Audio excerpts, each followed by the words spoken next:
amici bellini, boh, cioè, che ne so, che cosa volete che vi dica? Io leggo in giro, cerco notizie, perché la conferenza non esiste proprio, non si possono fare troppe conferenze, però uno cerca, capito, dalle la conformazione, indoviniamo.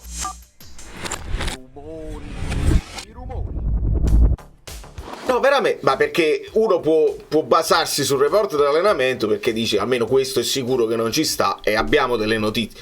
Paolo Esposito, benvenuto sul canale, benvenuti a tutti i nuovi iscritti, iscrivetevi, devo fare la giveaway al raggiungimento dell'obiettivo, lasciate i like così succede tutto e basta, perché va a finire che non sono depresso, forza, ce la possiamo fare a continuare a fare contenuti. Non so cosa possiamo fare con il Napoli perché non è di mia competenza, però mi sono svegliato con quella cosa di fare un bel pre-partita e invece sono moscio.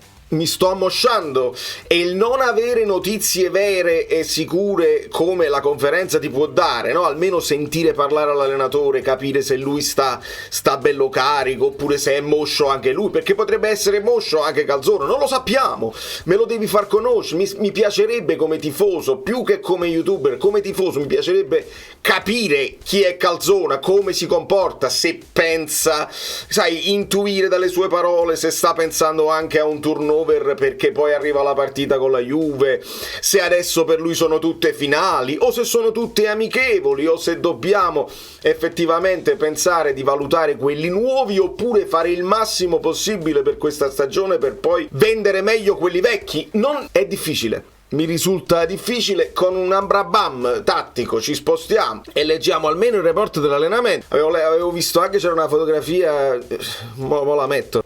Stava girando su Twitter questa qua, la top, perché forse queste sono teno giubbine dell'anno scorso con la lente, non lo so, capite? Non lo posso sapere, ma nel report dell'allenamento sul sito non c'è questa foto, o l'hanno tolta, è uscita solo su Twitter, non mi interessa. Di Lorenzo Politano, report allenamento, bla bla bla bla, c'è Ostigard qua in fondo. Osimhen, Ngonge prosegue il lavoro personalizzato in palestra, si è struppiato, muscolare. Rongoni ha rovinato questa squadra. Cajuste ha fatto terapie in seguito a un risentimento muscolare accusato ieri in allenamento.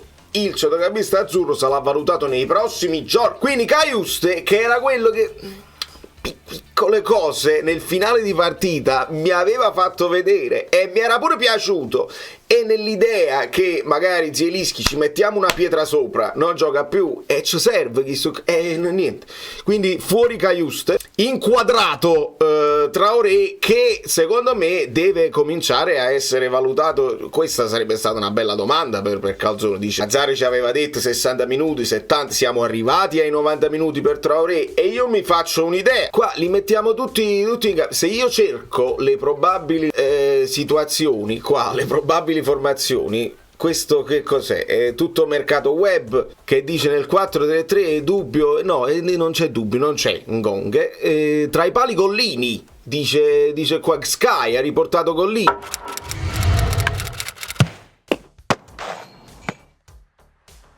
Torna ovviamente Di Lorenzo, è l'unica cosa sicura. Qua dice Nathan farebbe rifiatare Juan Jesus e Mario Rui. Quindi Mario Rui al posto di Oliver, che stava facendo abbastanza bene. A centrocampo Traoré, ballottaggio con Caius. Quindi vuol dire che questo articolo è prima del report dell'allenamento. Prenderebbe al posto di Zielinski con Lobotka che chissà. Politano torna dal primo minuto con Kvara e Osimhen. Questo è venerdì, ma prima evidentemente del report dell'allenamento, perché lo portava anche qui. Se voi vedete le probabili formazioni, Calcio Napoli diceva 5 ore fa, diceva Calzona esclude Meret e lancia Gollini, Nathan e Cajuste non lo può lanciare da nessuna parte, lo deve lanciare in palestra. E Sky, mentre quelli ci dicevano Traoré, mamma mia Sky veramente, tu li porti così a uno i giocatori, Jesus Christ. Difensore centrale Ostigard, quindi loro portano Ostigard, portano Zielinski ancora in campo. Politano, Kvara, calzò. Questo quindi dubbio in difesa Ostigard e Nathan. Il ritorno del capitano lo sappiamo. Zielinski ai lati di Lobotka, Justo è out.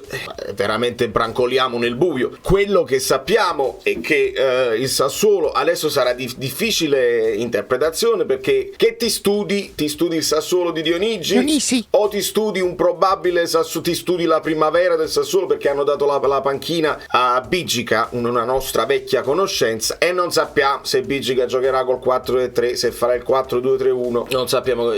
L'unica verità è che il Napoli si deve prendere il pallone, deve giocare a pallone a prescindere da quello che devono fare gli avversari, la devi tenere tu e devi fare tu la partita. Ora, come la fai questa partita? Gollini, ci fanno sapere Gollini, mettiamo Gollini. Non mi interessa, non posso indovinare, non c'è niente su cui indovinare. Gollini, secondo me, se Meret non è infortunato, continua Meret. Poi fate Vobis, vero? Ostigard, Rachmani, Juan Jesus e Nathan. Facciamo fuori Juan Jesus.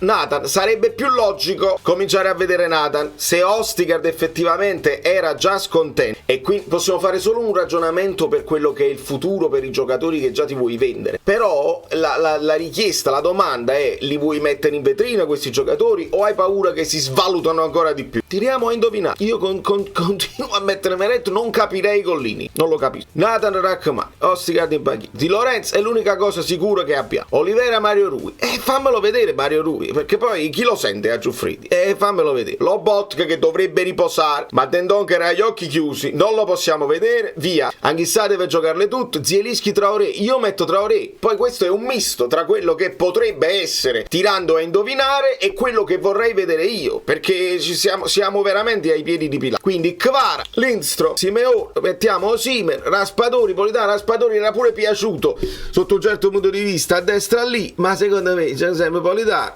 Se dovessi scegliere io, mi toglierei lo sfizio di vedere il tridente Kvara, Osimhen, Lindstrom, con Kvara e Lindstrom che si li fa impazzire, uno che va da una parte, uno che va dall'altra, non gli dai punti di riferimento e gioca così. E invece, che ne so, no, veramente sto arrabbiato, un po' sono moscio e un po' sono arrabbiato, perché non so di cosa parlare, veramente non so di cosa parlarvi, ed è un peccato, perché anche in una stagione così dai qualcosa, per favore Napoli, dai qualcosa ai tifosi almeno di cui discutere, poi ci afferriamo tra di noi, troviamo noi colpevoli come vogliamo, ma non mandarci in apatia, o questa paura assoluta dell'apatia, cioè che il tifoso del Napoli si scocci, vabbè, e questa non me la vedo, questa poi mi vedo, aspetto la partita con la Juve per qualche emozione. C'è questo pericolo se lasciamo tutto così in aria, non facciamo conferenze, veramente, e io sono costernato, il video a me esce lo stesso perché lo facciamo quotidiano, però senza avere un contenuto su cui parlare veramente, a che serve tutta sta roba? Quindi così, per me questa è nelle probabilità. Poi se chiedete a me, Dendoncker a centrocampo io lo devo vedere assolutamente. Gong non lo possiamo vedere perché è infortunato, Caius non lo possiamo vedere, voglio vedere Dendoncker, voglio capire se va preso, è un giocatore che giocava poco ma giocava in Inghilterra, ma capì, Traoré va visto assolutamente, e questo è quanto, signori. Io non so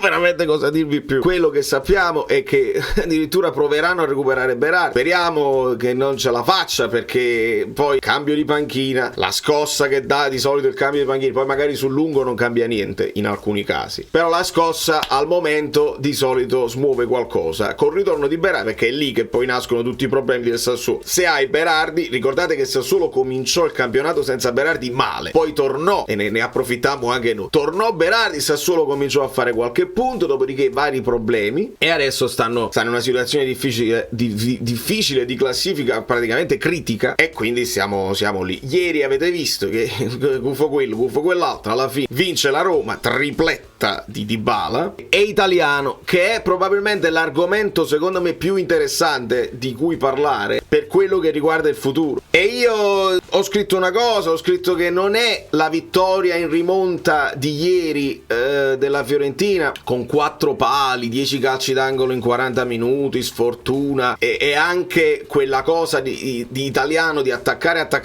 e poi prendi la siringa, perché così è andato, perché poi Sarri oramai è diventato un contropiedista vista. E non è la rimonta che convince De Laurentiis, secondo me, sono le 141 formazioni diverse che Italiano fa, un po' per partito preso, un po' per voglia di record, un po' perché questa è la sua mentalità. Nessuno ha la certezza di essere titolare e secondo me a De Laurentiis questa cosa piace moltissimo, e sappiamo che Italiano era un pallino di De Laurentiis, sappiamo i complimenti che gli ha fatto, sappiamo che non è voluto entrare nei discorsi societari e quindi dare fastidio alla Fiorentina. Secondo me salgono le quotazioni di Italiano per quello che riguarda la panchina del Napoli dell'anno prossimo. Teniamolo presente, lasciamolo lì come cosa più che probabile e poi vi dico quello che ne penso. È troppo presto per dirvi quello che ne penso. Intanto la Fiorentina sta avanti a noi e il valore della rosa va discusso. Quindi è un allenatore italiano che spacca, che divide, no? Che spacca, è spaccato, che divide la piazza, divide le opinioni, chi lo ritiene comunque molto bravo, chi lo ritiene non adeguato, chi lo ritiene non ancora pronto. Insomma, è veramente uno di quei profili proprio per il Napoli, è proprio perfetto. Quindi vediamo quello che succederà. Da New York, Valerio Frude e tutti, io vi lascio già il link della live di domani, così voi potete lasciare i like, mi potete fare contento, lasciate like qua, lasciate like là e stringiamoci forte, perché sennò se mi abboscio pure io immagino gli altri, capite? Io lo devo fare perché lo devo fare, lo voglio fare, ma immagino uno che non ha nemmeno un canale da mantenere. Ma come si va innanzi sta stagione se il Napoli non ti dà nemmeno la soddisfazione di poter parlare di qualcosa?